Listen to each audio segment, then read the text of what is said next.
World Test Championship is a new initiative by the ICC, more like a Cricket World Cup for the longest format of the game.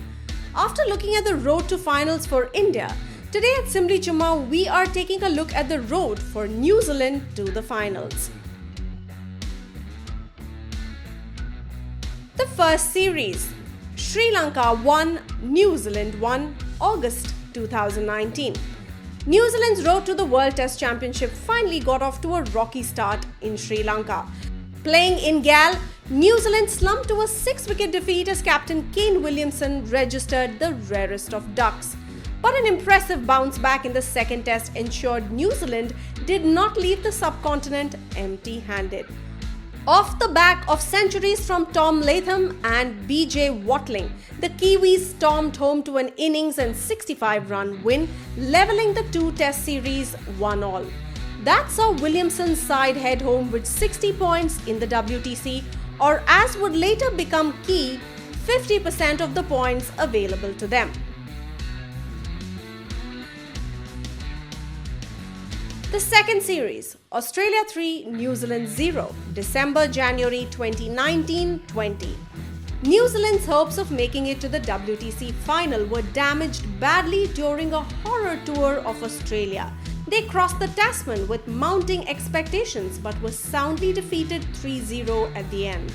In fairness to the Black Caps, they ran into an Australian team in serious form. Marnus Labuschagne averaged 91.50 and scored 2 centuries, including a double. David Warner and Travis Head each scored centuries of their own, and with the ball, Nathan Lyon, Mitchell Starc and Pat Cummins all averaged less than 20. While New Zealand finished that tour with their chances of making the WTC final looking slim, there were a couple of silver linings. Tom Blundell scored the second century of his career in the Boxing Day Test, and Tim Southee took 5 for 69 in the series opener. That was the first of the 3 5-wicket haul Southee would take in the WTC. At the end of the series, New Zealand still had only the 60 points, 25% of what was available to them. The third series, New Zealand 2, India 0, February 2020. New Zealand did not have to wait too much longer for more points though, beating Virat Kohli's India 2-0 at home. That is 2 of the 3 losses India has suffered so far in the WTC. Going into the 2-match series, India won all 7 games of their WTC campaign, dealing out whitewashes to the West Indies, Bangladesh and South Africa.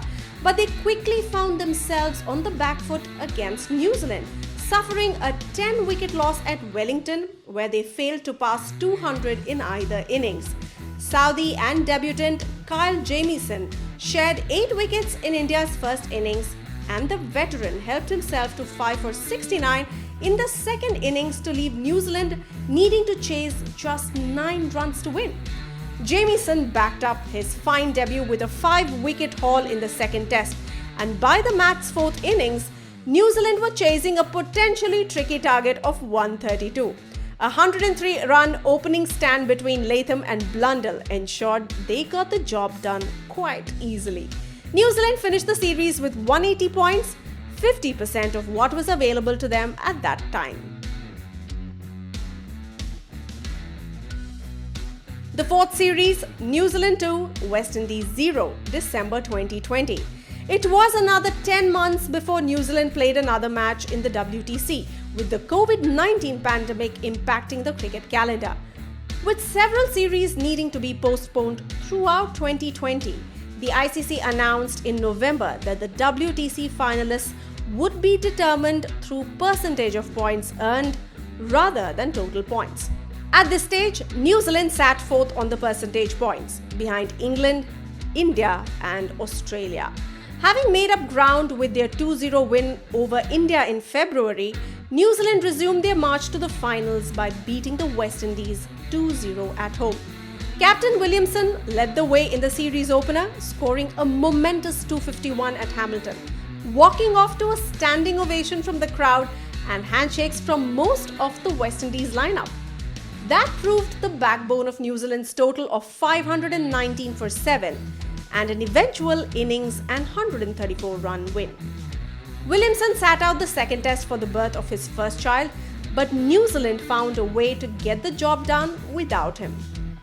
Henry Nicholls stepped up with a big century to help New Zealand to a total of 460, and 5 wicket hauls from Southee and Jamieson in the first innings paved the way for an innings and 12-run victory. For the third straight series, New Zealand picked up all 120 points up for grabs, taking their percentage up by 62.5%. The fifth series, New Zealand 2, Pakistan 0, December-January 2020-21. New Zealand continued their winning streak when Pakistan toured, registering yet another 2-0 series win. Returning from the birth of his child, Williamson was at the heart of his team's success against the touring Pakistan outfit. The captain started the series with a century to set up a 101-run win at Mount Maunganui, and he took things a step further with a double century in the second test, making it 300s in his past 3 matches. Incredibly, he was still outshone in the second test, with young quick Jamieson taking 11 wickets for the match to be named player of the match in an innings and 176-run win. The 120 points collected took New Zealand's haul to 420 and crucially their percentage of available points up to 70. It also saw New Zealand rise to the top of the ICC's test rankings. By the end of Australia's 2-1 series loss to India, that was enough to see New Zealand rise to second on the WTC standings. And with New Zealand meeting India for the WTC finals, it is going to be exhilarating to see the champions of both teams in battle. What do you think of this video? If you enjoyed it, please don't forget to show us your love and support by pressing the like button, the share button, and do stay tuned to Simbly Chumma for more fun and interesting videos on cricket and other sports.